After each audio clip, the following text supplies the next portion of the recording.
नमस्कार मैत्रिणींनो, मी विद्या माझ्या यूट्यूब चॅनलवरती तुमचं सगळ्यांचं मनापासून स्वागत करत आहे। आज आपण करूया मटणाचा झणझणीत रस्सा। यासाठी मी इथे घेतलेला आहे 1.5 किलो मटण घेतलेलं आहे। त्याला मी आलं लसूण मिरची कोथिंबीरचं पेस्ट आणि 1 चमचा लाल मसाला हळद आणि मीठ लावून घेतलेलं आहे। आपले बेसिक मसाले आहे लाल मसाला हळद जिरे पावडर धने पावडर गरम मसाला आणि मीठ। 1 बटाटा कापून घेतलेला आहे। खडे मसाले घेतलेले आहेत फोडणीसाठी। मी इथे 2 तेजपत्ता आहे, मोठी वेलची आहे, छोटी वेलची आहे, काळी मिरी, लवंग, दालचिनी, चक्री फूल, दगड फूल आहे आणि एक थोडा जावित्रीचा तुकडा आहे।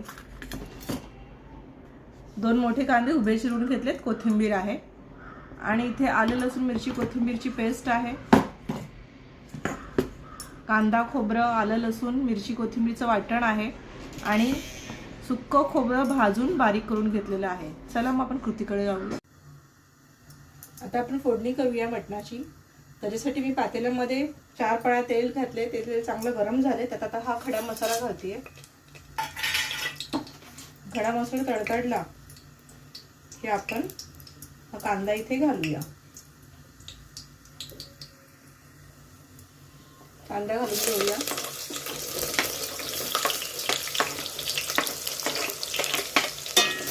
कांद्याने रंग बदलला, थोडासा ब्राऊन झाला हा चांगला की मग आपण मटण घालणार आहोत।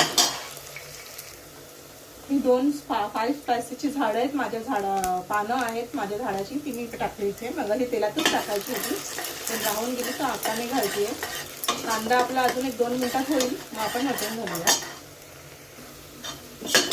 कांदा झालेला आहे बघा इकडे। आपण आता इथे मटण घालून घेऊया।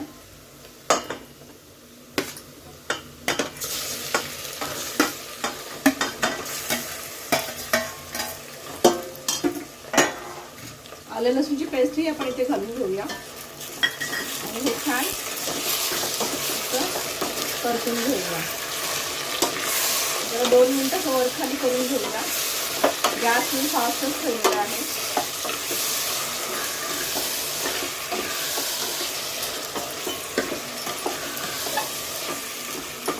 याच्यावर झाकण ठेवून आता आपण वरती ताटावर पाणी ठेवून हे आता शिजवून घेऊया। एक 10 मिनिटं छान शिजवून घेऊया बारीक गॅसवर। 10 मिनिटं झालेली आहेत। अजून मटणामध्ये बऱ्यापैकी पाणी आणि मटण शिजायलाही वेळ आहे। अजून एक 10 मिनिटं आपण त्याला परत झाकून शिजत ठेवूया बारीक गॅसवरती। मटण आता बऱ्यापैकी शिजत आलेलं आहे। आपण या ठिकाणी इकडे आता बटाटे घालून घेऊया। 1 बटाटा मी मोठा कापून घेतलेला आहे, तो घातले आणि 5 मिनिटं त्याला शिजवून देऊया आणि बाकीच पुढचा मसाला घालूया। हे ताटातलं पाणी मी ह्याच्यात घालून घेते आणि वरती दुसरं पाणी ठेवते। आता 5 मिनिटं झालेली आहेत। बटाटे थोडेसे नरम झाले असणार आता इथे आपण सुके मसाले सगळे घालून घेऊया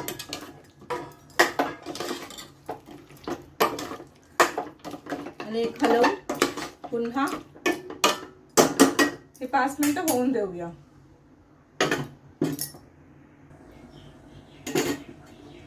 पुन्हा आपण चेक करून घेऊया। छान तर्रीवर आलेली आहे। आपण आता हा जो वाटले मसाला भाजका मसाला आहे तो ह्यात घालून घेऊया।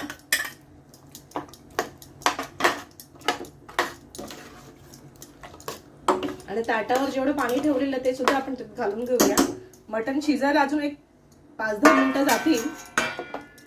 मटण बाहेर जर मटण शिजवतो कुकरमध्ये मटण 4 शिट्ट्यांमध्ये 4-5 शिट्ट्यांमध्ये शिजतं, पण बाहेर जेव्हा शिजतं तेव्हा अर्धा-पाऊण तास घेतच। बघूया या ठिकाणी मटण आता शिजलेलं आहे। आपण हे सुक्क जे खोबरं आहे जे बारीक केलंय त्यात इथे टाकते। 4 चमचे सुक्क खोबरं आहे ते मी बारीक केलेलं ते घालते आणि ही कोथिंबीर घालून घेते आणि 5 मिनिटं छान कड येऊन देऊया की आपलं मटण रस्सा रेडी आहे। मटण रस्सा तयार आहे। चला आपण सर्व करून घेऊया। झणझणीत मटण रस्सा तयार आहे. सोपी रेसिपी आहे, खूप टेस्टीही आहे. नक्की करून बघा. आवडल्यास लाईक करा, शेअर करा, सबस्क्राईब करा आणि कमेंटसुद्धा करा. या तर मग खायला. बाय.